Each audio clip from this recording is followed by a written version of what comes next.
কখনো কখনো এমন কি অনুভব হয়, অথবা এমন অনুভব করতে কি কখনো ইচ্ছা করে যে সংসারে যাবতীয় কাজকর্মের মধ্যে কোথাও যেন একটু নীরব জায়গা থাকুক, একটা এমন গভীর শূন্যতা আসুক যেখানে পৌঁছতে পারলে কোনো ভয় নেই, অস্থিরতা নেই, কোনো রকম দুঃখ যেন স্পর্শ না করতে পারে। কিন্তু সমস্যা হলো, মানুষ সারা জীবন এই জিনিসগুলো বাইরে বাইরে খুঁজে বেড়ায়, চোখ বাইরে, মন বাইরে, ইচ্ছা বাইরে। তাই নিজের হৃদয়ের ভেতরে যে এক অসীম আকাশ লুকিয়ে রয়েছে সেটা আর অনুভব করা হয় না। ঠিক সেই জন্যেই স্বামী তুরীয়ানন্দজি, রামকৃষ্ণ মঠ ও মিশনের একজন সাধক, তিনি এক গভীর ধ্যান পদ্ধতির কথা বলেছিলেন। এই ধ্যান পদ্ধতি মানে চিন্তা করার পদ্ধতি। আর আমরা আধ্যাত্মিকভাবে যে পথেই অগ্রসর হই সেখানে আমাদের চিন্তা সঠিক হওয়া খুব প্রয়োজনীয়। ঠিক যেরকম গত পর্বের ভিডিওতে শ্রী শ্রী রাম ঠাকুরের একটি আলোচনা আমরা করেছি, তিনি বলছেন, আমি পূজা করছি, অর্থাৎ অহংকারের ভাব নিয়ে যদি আমি পূজা করি, তার চাইতে ভালো আমি বরং পূজা না করি। তাহলে পূজা, জপ, ধ্যান এই সময়গুলোতে আমাদের চিন্তা ভাবনাগুলো আসলে কেমন হওয়া প্রয়োজন আছে। স্বামী তুরীয়ানন্দজির এই কথা এই একই প্রসঙ্গে উল্লেখ করা যায়। তিনি বলছেন, চিন্তা করো, তোমার হৃদয়ের ভেতরে একটা আকাশ রয়েছে। একটু চোখ বন্ধ করে ভাবুন তো, আপনার হৃদয়ের ভেতরে যদি সত্যিই একটা আকাশ থাকে, যদি আপনার সমস্ত ভয়, ক্লান্তি, দুশ্চিন্তারও গভীরে একটা নীরব আলোকময় জগৎ লুকিয়ে থাকে। উপনিষদ তো বারবার একেই চিদাকাশ বা হৃদয় আকাশ বলেছে, কারণ ঈশ্বরকে যতই বাইরে খোঁজা হয় শেষ পর্যন্ত তাকে ভেতরে অনুভব করতে হয়। আজকের মানুষ সব কিছু জানে, শুধু নিজেকে চেনে না। আর সব কিছু জানতে গিয়ে সে নিজের জানাটুকুর প্রয়োজন বোধও হারিয়ে ফেলে। ঠিক এই জন্যেই এত অস্থিরতা তাকে তাড়া করে বেড়ায়। মানুষ ইনফরমেশনে ভরে গেছে, তার ভেতরে আলো নেই। সেই ধ্যান তার ভেতরের আলোর দিকে ফেরার পথ। স্বামীজি আরও বলছেন, হৃদয়ের ভেতরে একটি অগ্নিশিখার মতো জ্যোতি কল্পনা করো। এই জ্যোতি কিন্তু শুধু ইম্যাজিনেশন নয়, এটা চেতনার প্রতীক। ভগবদ্গীতায় ভগবান শ্রীকৃষ্ণ আত্মাকে বর্ণনা করতে গিয়ে বলছেন, অগ্নি যাকে পোড়াতে পারে না, অর্থাৎ আপনার আসল সত্তা এই শরীর নয়, এই দুঃখ কষ্টও নয়, আসলে এই সাময়িক আসা যাওয়া করা আবেগগুলো আপনার আসল যে সত্তা সেই অবধি পৌঁছতেই পারে না। ঠাকুর শ্রী রামকৃষ্ণ পরমহংসদেবের একটা খুব সুন্দর কথা আছে যে সমগ্র জগতে সব কিছু এঁটো হয়ে গেছে, শুধু যা এঁটো হয়নি তা হলো এই ব্রহ্ম, কারণ তাকে কখনো পুরোপুরি ব্যাখ্যা করা যায় না। তিনি অসীম, তিনি সততই অসীম। আপনার ভেতরে এমন এক চৈতন্য আছে যেটা সব সময় জ্বলছে, কিন্তু মন বাইরে এত ছড়িয়ে রয়েছে যে সেই আলো অনুভবই করা যায় না, মনের সেই সময়ই নেই। সেই জন্যেই জপ, ধ্যান, নাম এইসবের প্রয়োজনীয়তা। এগুলো ধীরে ধীরে মনকে ভেতরে ফিরিয়ে আনে। রাম ঠাকুরও নামের ওপরে এত জোর দিয়েছেন, কারণ নাম মানুষকে হৃদয়ের কেন্দ্রে নিয়ে যায়। প্রথমে মানুষ ঠোঁট দিয়ে নাম করে, তারপর মন দিয়ে, তারপর এক সময় মনে হয় নাম যেন নিজে নিজেই চলছে। এই অবস্থায় ধ্যান গভীর হতে শুরু করে। এখানে আমি ধ্যান বলতে ঈশ্বর চিন্তার কথা বলছি।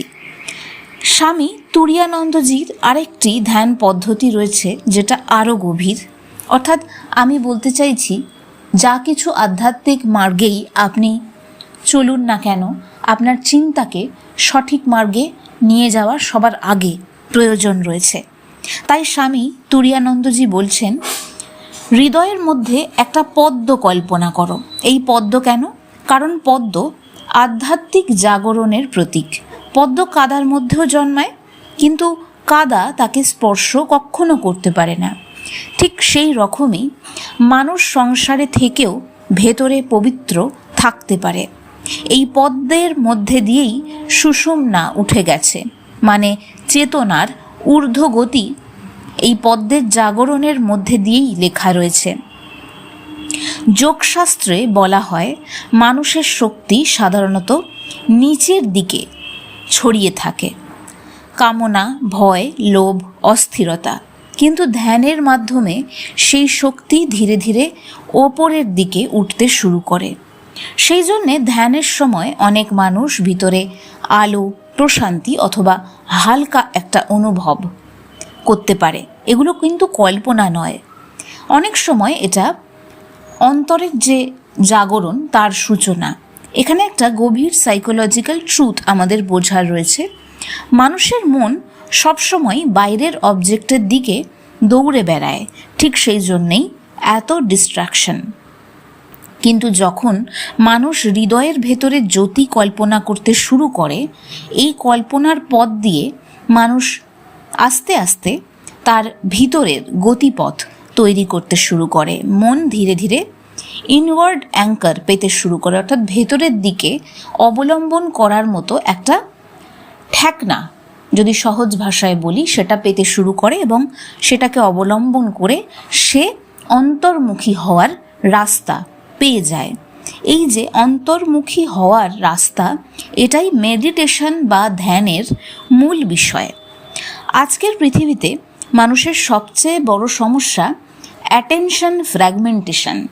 আরও বড় সমস্যা হচ্ছে তার যে মনোযোগ ছিন্ন বিচ্ছিন্ন হয়ে যাচ্ছে এবং সেটা যে তার জীবনের বড় সমস্যা, এটা মানুষ বুঝতেও পারে না। অর্থাৎ মানুষ একটা অটো পাইলট মোডে চলছে, তার এনার্জি ফ্র্যাগমেন্টেড, এবং সেটা যে তার জীবনের একটা সমস্যা এবং সেই সমস্যা যে তাকে তার জীবনের সব ক্ষেত্রে প্রভাবিত করছে, এই রিয়েলাইজেশনটাই মানুষের আসে না। রিয়েলাইজেশনটা হলেই সে আস্তে আস্তে করে সেই ফ্র্যাগমেন্টেড অবস্থাটা থেকে কি করে ফিরে আসতে হবে সেই নিয়ে চিন্তা শুরু করে এবং আস্তে আস্তে পথও সে খুঁজে পায়। কিন্তু সে বুঝতেই পারে না যে এটা আদতে সমস্যা এবং সেটা থেকেই তার মানসিকভাবে যত অশান্তির উৎপত্তি হচ্ছে। ধ্যান চিন্তা, ঈশ্বর চিন্তা আমাদের সেই ছড়িয়ে ছিটিয়ে থাকা মনকে আবারও এক জায়গায় আনার প্রশিক্ষণ বলতে পারা যায়। সেই জন্যেই ভগবদ্গীতায় বলা হয়েছে, যেখানে যেখানে মন ছুটে যায় সেখান থেকে ফিরিয়ে আবার আত্মায় স্থাপন করো। এই আত্মা হচ্ছে আমার, আপনার, আমাদের প্রত্যেকের আসল আইডেন্টিটি। আর মানুষ সেই আসল আইডেন্টিটিটার দিকেই কখনো তাকাচ্ছে না।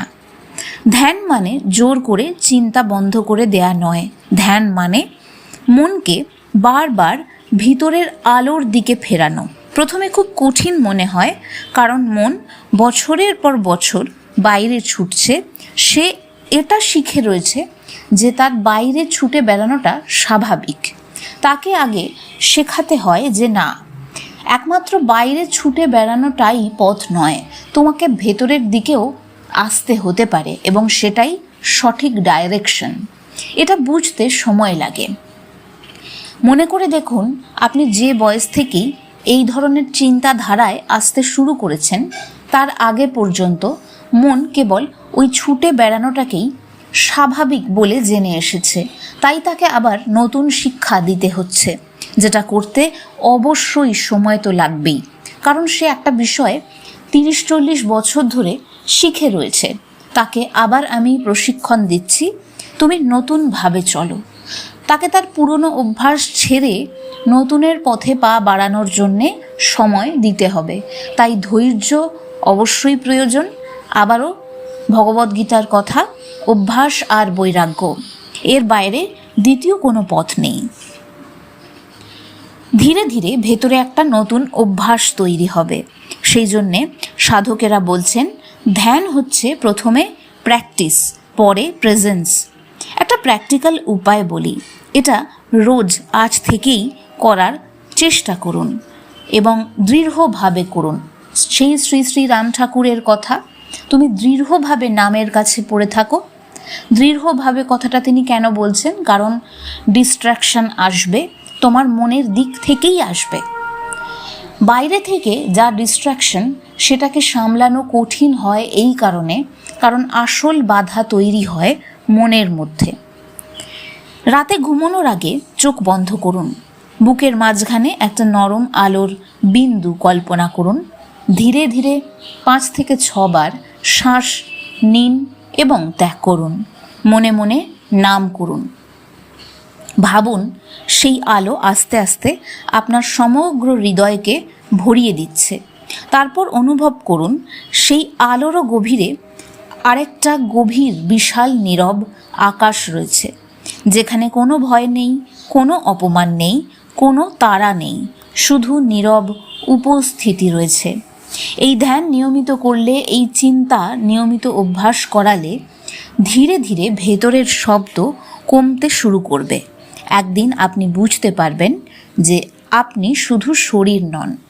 আর এই পরিবর্তন আসে, দেখবেন সাংসারিক জীবনে অনেক ঝড় ঝঞ্ঝা হচ্ছে, সামনে একটা খুব সিরিয়াস ইনসিডেন্ট হচ্ছে, হঠাৎ করে আপনি এটা রিয়েলাইজ করবেন এই ঘটনার প্রতি আমার যে অনুভব বা আবেগ রয়েছে এটা আমি নই। এবং বিশ্বাস করুন সেই দিন আপনি আপনার নিজস্ব সত্তায় সহজে ফিরে আসতে পারবেন এবং সেই প্রতিকূল অবস্থা থেকেও কিভাবে বেরোনো যায় সেই পথটা আস্তে আস্তে আপনি দেখতে পারবেন। যদি নাও পথ পান, অন্তত জানবেন যে সমর্পণ করলে যার কৃপা আপনাকে পথ দেখাতে পারে তার সঙ্গে আপনি জুড়ে রয়েছেন। একটা চরম সত্য বলি, যে সমস্যার সমাধান আপনি ঈশ্বরের কাছ থেকে পাচ্ছেন না সেটা বাইরের কোনো মানুষ আপনাকে এনে দিতে পারবে না। যদি আপনাকে কেউ সমাধান এনে দিতে পারে সেটা একমাত্র ঈশ্বরের কৃপাই। তাই তার কাছে প্রার্থনায় সর্বস্ব আবেগ দিয়ে পড়ে থাকুন। আবেগ, ব্যাকুলতা, সমর্পণ এর অনেক শক্তি। শ্রী শ্রী মা সারদা দেবী বারংবার বলেছেন, জপাত সিদ্ধি, জপাত সিদ্ধি, জপাত সিদ্ধি, অর্থাৎ জপে সব সিদ্ধি লাভ হয়। আসল সিদ্ধি লাভ হওয়া শুরু হয় যখন অন্তরে সেই চৈতন্যের ভাব ধীরে ধীরে জাগতে শুরু করে। শ্রী শ্রী রামকৃষ্ণ পরমহংস দেব কল্পতরু উৎসবে আসলে বলেননি যে তোমাদের সব ইচ্ছা পূরণ হোক, তিনি বলেছিলেন তোমাদের চৈতন্য হোক। যে বোধ জাগ্রত হলে আত্মা বুঝতে পারে আমার জন্য সঠিক কী জিনিস। যতক্ষণ না চেতনা জাগে ততক্ষণ মানুষ এমন কিছুও চেয়ে ফেলে যা হয়তো তার জন্যে ক্ষতিকর। চেতনা জাগতে শুরু করলে সে বুঝতে শুরু করে আমার জন্য এটা ভালো, এটা ভালো নয়। তাই ইচ্ছা পূরণ হওয়ার আগেও দরকার সেই বোধ যা আমাদেরকে সঠিক পথটা চেনাতে পারে। আপনি এই ধ্যান যদি নিয়মিত করেন বুঝতে পারবেন যে আপনি সেই শরীর নন, আপনি শুধু চিন্তাও নন। চিন্তা জাগ্রত হয় আপনার মনে, সেই মন আপনি নন। আপনার ভেতরে সত্যি সত্যি একটা হৃদয় আকাশ আছে, আর সেই হৃদয় আকাশের জ্যোতির মধ্যে ঈশ্বর নীরবে অবস্থান করছেন। শ্রী শ্রী রাম ঠাকুর সেই জন্য বলেছেন, যেই নাম সেই ভগবান। নাম আর ধ্যান আলাদা নয়। যার চিন্তা আপনি করছেন তার সঙ্গ সেই সময় আপনি করছেন। এবার আপনি সিদ্ধান্ত নিন, আপনি ভয়ের সঙ্গ করবেন নাকি সৎসঙ্গ করবেন।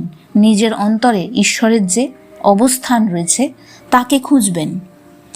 নাম মনকে শুদ্ধ করে, ধ্যান চিন্তা মনকে গভীরে নিয়ে যায়। আর এক সময় নাম, জপ, ধ্যান, আপনার নিঃশ্বাস, আপনার উপস্থিতি, আপনার মনের ভাব, এই সব কিছু এক হয়ে যায়। তখন মানুষ বাইরে সংসার করলেও ভেতরে ভেতরে সেই জ্যোতির সঙ্গে যুক্ত থাকতে শুরু করে। সে বারবার নিজের যে আইডেন্টিটি সেখানে ফিরে ফিরে আসে, এবং এই ফিরে আসার পথই আধ্যাত্মিক পথ। হয়তো এটাই আসল সাধনা, বাইরে নয়, নিজের হৃদয়ের ভেতরে লুকিয়ে থাকা সেই অনন্ত আলোর দিকে ধীরে ধীরে ফিরে যাওয়া। জয় গুরু, জয় মা, জয় শ্রীরাম ঠাকুরের জয়।